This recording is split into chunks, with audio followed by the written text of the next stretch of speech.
Point Blank, 1967. Point Blank isn't just a revenge thriller. It's a cold-blooded, stylish masterpiece that redefined the genre before most people even knew it was changing. Released in 1967, this film stars the legendary Lee Marvin as a betrayed gangster hunting down the men who double-crossed him. But this isn't your average shoot-'em-up. It's moody, minimalist, and hauntingly modern. Director John Boorman takes a non-linear approach that was practically unheard of at the time, blending dreamlike visuals with jarring moments of violence. The result? A film that feels more like a 90s psychological thriller than a product of the 60s. Marvin barely says a word, but every glare, every movement, every shot fired speaks volumes. There's no cheesy dialogue or over-explained plot, just raw emotion and icy vengeance. The camera lingers, the music haunts, and the city becomes a character of its own. While today's blockbusters are obsessed with noise, Point Blank wins with silence, tension, and pure cinematic power. Forgotten by many, but worshipped by real film lovers, this gem doesn't just hold up, it completely outclasses modern action movies. The Swimmer, 1968. The Swimmer is one of those rare 60s films that hits you long after the credits roll. On the surface, it's about a man, played by Burt Lancaster, deciding to swim home through every pool in his wealthy suburban neighborhood. But this isn't a simple journey. It's a surreal, slow-burning descent into emotional collapse.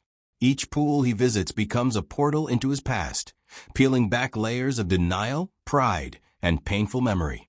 What starts as a charming, almost whimsical odyssey quickly unravels into a haunting meditation on aging, failure, and the lies we tell ourselves. Lancaster gives one of the most vulnerable performances of his career, stripped of his usual bravado. His character swims through privilege and illusion until reality drowns him. The film looks bright and sunny, but there's something eerie beneath the surface, like a nightmare you can't quite wake up from. It's a quietly devastating masterpiece, way ahead of its time, and makes many of today's emotionally shallow dramas look like fluff in comparison. Seconds, 1966. Seconds is not just a forgotten sci-fi thriller. It's a disturbing masterpiece that questions identity, freedom, and the terrifying cost of second chances. Directed by John Frankenheimer, the film stars Rock Hudson in a role unlike anything he'd ever done before. The plot? A middle-aged man, trapped in a dull existence, is offered a chance to be reborn through experimental surgery and start life over as a new man. Sounds like a dream, right? But what unfolds is a claustrophobic nightmare, one that still hits hard in today's image-obsessed, plastic fantasy culture. Hudson is brilliant as the reborn version of the man, delivering a performance layered with confusion, regret, and existential dread. The cinematography, full of wide-angle lenses and distorted close-ups, makes you feel trapped, disoriented, and anxious, exactly like the protagonist. It's bold, stylish, and unrelentingly bleak. No explosion, no superhero cape, just raw fear wrapped in a beautifully made film. Seconds didn't just get overlooked, it was way too ahead of its time. Compared to today's formulaic thrillers, it's a chilling, unforgettable wake-up call. The Innocence, 1961. If horror today is all about jump scares and gore, The Innocence proves that pure psychological terror is far more disturbing. Released in 1961 and based on Henry James's novella The Turn of the Screw, this forgotten gem is a masterclass in eerie tension and ghostly ambiguity. Deborah Kerr stars as a governess who begins to suspect that the children in her care are possessed, or is she slowly losing her mind? That question lingers through every chilling scene, and the film never gives easy answers. Shot in gorgeous black and white, the cinematography uses shadows, candlelight, and silence to create an oppressive, almost suffocating mood. Every creak of the floorboard, every glance from the children makes your skin crawl. There's no monster to see, only what your mind creates. Deborah Kerr's performance is heartbreakingly fragile, making the descent into madness all the more powerful. In an age of loud, overdone horror, The Innocence whispers its terror, and it's far more haunting because of it. It's not just good, it's unforgettable. The Last Man on Earth, 1964. Before I Am Legend, before the Omega Man, there was The Last Man on Earth, the original and arguably the most haunting adaptation of Richard Matheson's iconic novel. Released in 1964, this forgotten sci-fi horror film stars Vincent Price in one of his most restrained and heartbreaking performances. He plays Dr. Robert Morgan, the lone survivor of a global plague that's turned humanity into vampiric creatures. By day, he hunts them. By night, he barricades himself in, haunted by memories of his family and the creeping dread of isolation. The film is quiet, bleak, and filled with the kind of empty city visuals that feel shockingly modern, especially post-pandemic. Price's voiceover reveals a man slowly unraveling, fighting to stay sane in a world where there's no one left to talk to. It's not flashy, it's not loud, but it's deeply unsettling, and its final twist redefines what it means to be a monster. Compared to today's flashy apocalypses, The Last Man on Earth feels more intimate, more real, and far more terrifying. Ride the High Country, 1962. Ride the High Country isn't just a Western. It's a cinematic farewell to an entire era of American storytelling.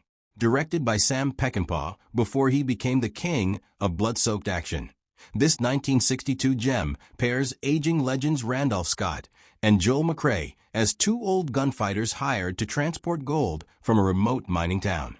But beneath the surface, it's about honor, loyalty, and the slow death of the Old West. One man still lives by a code. The other is tempted by one last chance at fortune. That quiet tension builds into something deeply emotional. Unlike modern westerns that rely on grit and gore, Ride the High Country is dignified and soulful. The landscapes are breathtaking, the dialogue is sharp, and the moral questions are timeless. It's a film about aging with grace in a world that's losing its values. Scott and McCrea bring a bittersweet charm, making every moment feel like a final ride into history. It's not just good, it's legendary. And yet, most modern audiences have never even heard of it. Pullia, 1968. Pullia is one of the most visually striking and emotionally complex films to come out of the 1960s. And yet, it's been almost completely forgotten. Directed by Richard Lester, this 1968 masterpiece stars Julie Christie as Pullia, a quirky, beautiful, and emotionally damaged young woman, and George C. Scott as a recently divorced doctor who gets caught up in her chaotic world. But this isn't a simple love story. It's a kaleidoscope of fractured memories, repressed trauma, and desperate longing in a world that's changing too fast for anyone to keep up. Set against the backdrop of swinging San Francisco, Pullia blends jump cuts, nonlinear storytelling, and haunting musical cues to paint a picture of two people quietly breaking apart inside. Julie Christie is mesmerizing, at once fragile and unpredictable.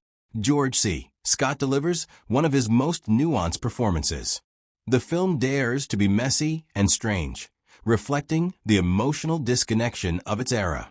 While today's romances feel formulaic and safe, Pullia is bold, jagged, and achingly human.